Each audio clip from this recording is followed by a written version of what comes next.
Hello friends, आप आज हम बात करेंगे पर्यावरण भूगोल के बारे में, जो कि भूगोल की एक महत्वपूर्ण शाखा है। पर्यावरण भूगोल के अंतर्गत अपन आज 3 महत्वपूर्ण विचारधाराओं का अध्ययन करेंगे, जिसमें एक है निश्चयवाद, एक संभववाद और एक नवनिश्चयवाद।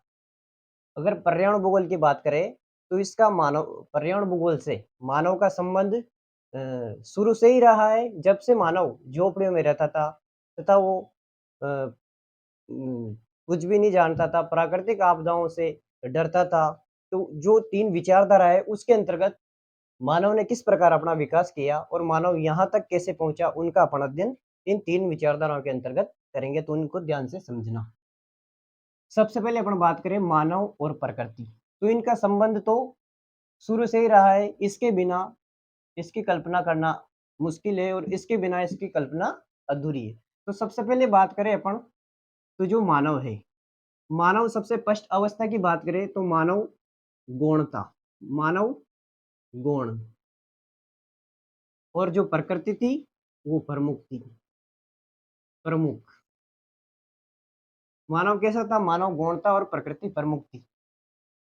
जो मानव था वो पूर्ण रूप से प्रकृति पर निर्भर था, प्रकृति से घबराता था और कहता था कि जो भी है वो प्रकृति है, प्रकृति ही सब कुछ है।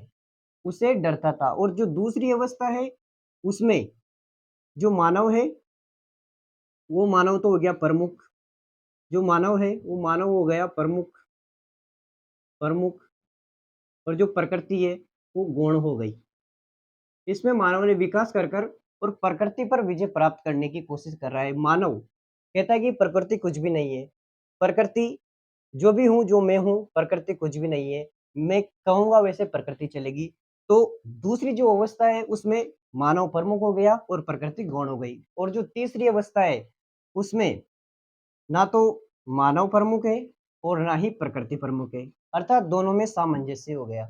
तो जो सबसे पहले में कहा गया है कि मानव गौण है और प्रकृति प्रमुख है, तो इस विचारधारा को नाम दिया गया निश्चयवाद, निश्चयवाद। इसमें बताया गया कि जो मानव है वो गौण है और प्रकृति प्रमुख है, जो सब कुछ है वो प्रकृति है। मानव प्रकृति से डरता है कि ओलावृष्टि नहीं हो जाए, ऐसा नहीं हो जाए, वैसा नहीं हो जाए। ये सब इसके अंतर्गत निश्चयवाद के अंतर्गत आता है। निश्चयवाद के जो प्रमुख विचारक थी, वो विचारक थी सैमपुल महोदय। इसके प्रमुख जो विचारक थी, वो इसके प्रमुख विचारक थी सैमपुल महोदय।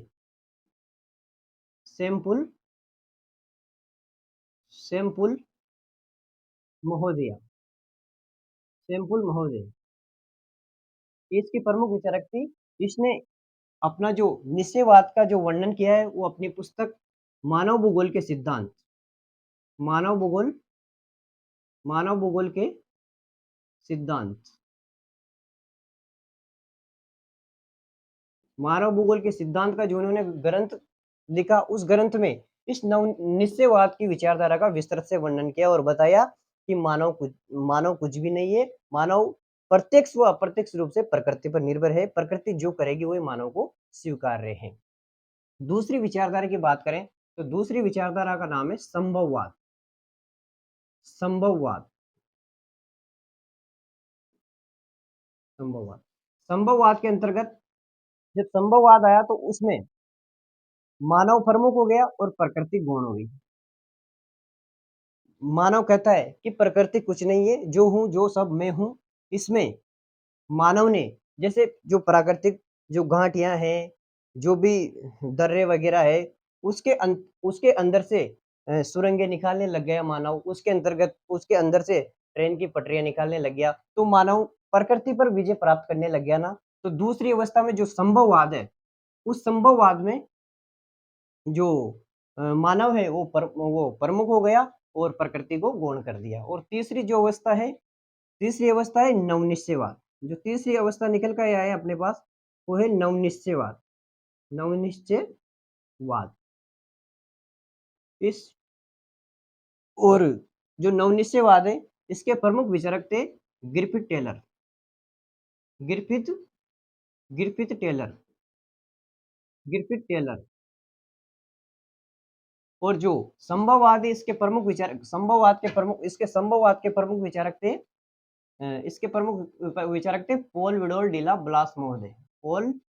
विडोल पॉल विडोल डिला ब्लास महोदय। इसने जो संभववाद की विचारधारा, इसका वर्णन अपनी पुस्तक, जो पॉल विडोल डिला ब्लास महोदय ने इस विचारधारा, संभववाद की विचारधारा का वर्णन किया। इसके समर्थक पॉल विडोल डिला ब्लास महोदय थे। और जो निश्चयवाद है इसके समर्थक थे या जो सैंपल महोदय।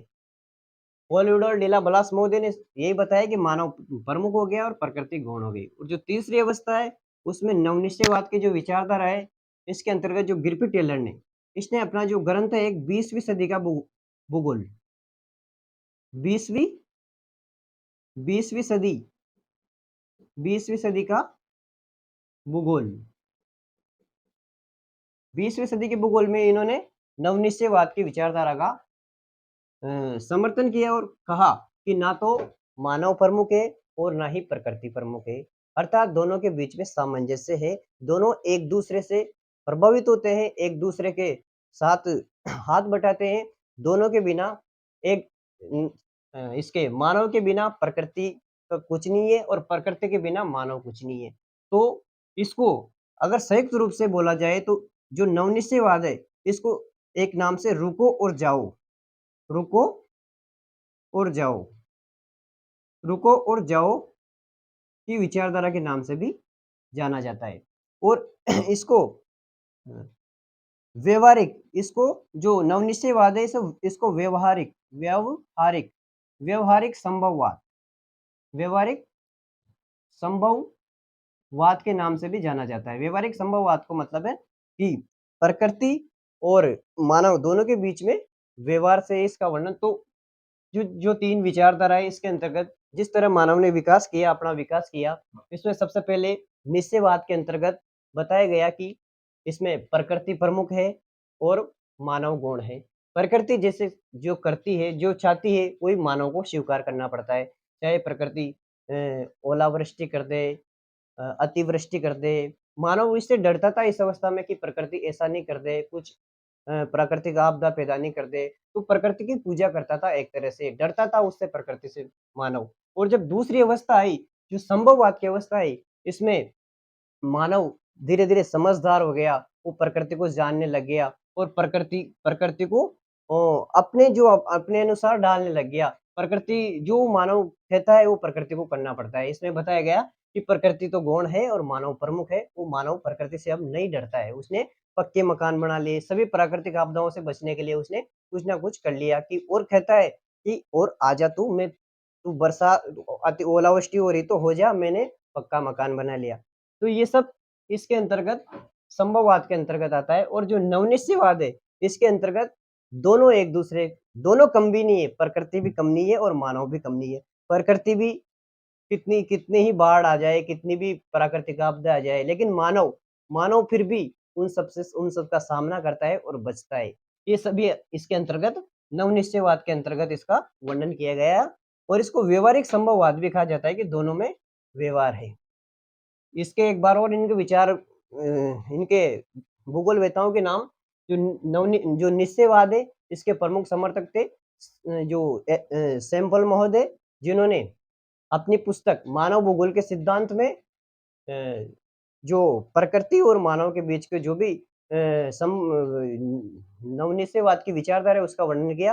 और दूसरी जो संभववाद है, उस संभववाद के अंतर्गत जो ये विद्वान पॉल विडोल डिला ब्लास महोदय है, इन्होंने संभववाद की विचारधारा का अपनी में विस्तृत अध्ययन किया।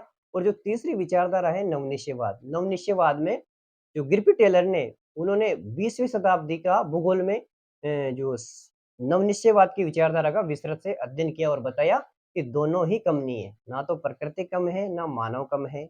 दोनों ही एक दूसरे के साथ व्यवहार बना के, संतुलन बना के और एक दूसरे पर निर्भर है। प्रकृति के बिना मानव कुछ नहीं है और मानव के बिना प्रकृति कुछ नहीं है। तो ये पर्यावरण भूगोल के अंतर्गत किस प्रकार मानव ने अपना विकास किया, किस प्रकार मानव प्राकृतिक आपदाओं का सामना करता है, किससे उनसे बचता है, और कैसे जिस टाइम पे वर्ष वर्षा नहीं होती, उस टाइम पे किस प्रकार से मानव जो भी पुलिया वगैरह का निर्माण करता है, ये सब इन विचारधाराओं के अंतर्गत जो भी मानव डेवलपमेंट करता है, वो सब इन तीनों विचारधाराओं को सोच समझ कर और निर्माण करता है। तो आज की वीडियो में यही पर्यावरण भूगोल का सबसे महत्वपूर्ण टॉपिक है। थैंक्स।